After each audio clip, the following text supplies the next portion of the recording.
Imagine walking into the White House, eating a warm dinner left on the table, and then setting the whole building on fire. That's exactly what happened in 1814. Wherever you go in the world today, the United States and Great Britain are inseparable allies, in a bond known as the special relationship. But if we wind the clock back to 1814, the picture looks very different. Today, we're talking about one of the biggest strategic fiascos in American history. The day America's heart, Washington, D.C., was occupied by a foreign power and the White House was left in ashes. It all started with the War of 1812, often called the Second War of Independence.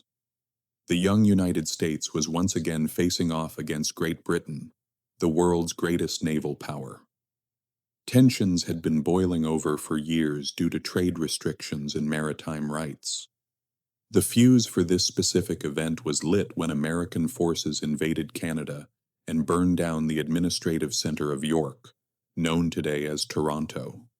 The British were furious. They didn't just want a victory, they swore a vow of revenge that would strike at the very soul of the American government. But the real scandal lies in how the British were able to march into the American capital so easily. President James Madison and his advisors were convinced that the British's primary target would be Baltimore, a much more strategically important port city.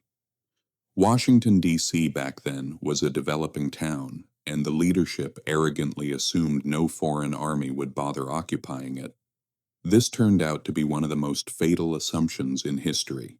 Intelligence was weak, the military command was fractured, and the defense lines were in a state of total chaos.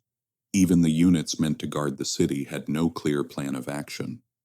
In August 1814, when British troops finally reached the gates of Washington, the American forces were defeated so quickly at the Battle of Bladensburg that historians later dubbed it the Bladensburg Races. Why? Because the American soldiers weren't just retreating. They were running so fast in the heat that it looked more like a track meet than a battle.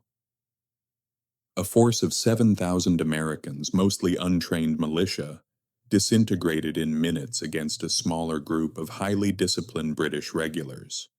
The capital was left completely defenseless, abandoned to its fate. Panic gripped the city. While President Madison was near the front lines, his wife, Dolly Madison, was trapped at the White House. As the British approached, she had to decide what to save. While others grabbed jewelry, her first thought was the massive portrait of George Washington. To save it from falling into enemy hands as a trophy, she ordered the frame to be smashed and the canvas removed. She sent the painting to a safe location and fled just moments before the British arrived. If she hadn't made that decision, one of the most important symbols of American history would have been reduced to cinders. When British officers entered the mansion that evening, they found a table perfectly set for a dinner of 40 people. The food was still steaming hot. The American leadership had fled in such a rush that they hadn't even cleared the table. The British soldiers laughed, sat down, and ate the presidential dinner with great appetite. They even toasted to James Madison's health before taking torches to the furniture, the curtains, and every corner of the building. It wasn't just the White House. The Capitol and the Library of Congress were also engulfed in flames. The British even used books as fuel to make the buildings burn better. But just when it seemed the entire city would be leveled, nature intervened. A massive storm suddenly broke over the city. This wasn't just rain, it was a violent hurricane. A massive tornado touched down in the heart of the city. The torrential downpour didn't just put out the fires. The winds collapsed buildings onto British soldiers and lifted their ships right out of the water. Faced with this disaster, the British command realized they couldn't hold the city and were forced to retreat, leaving a ruined capital behind.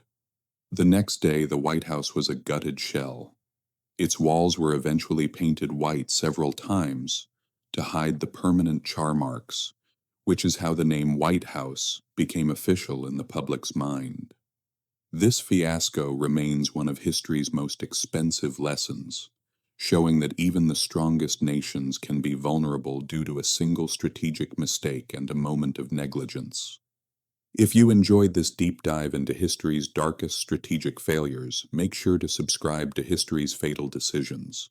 We have more stories of empires and the human cost of bad leadership coming soon.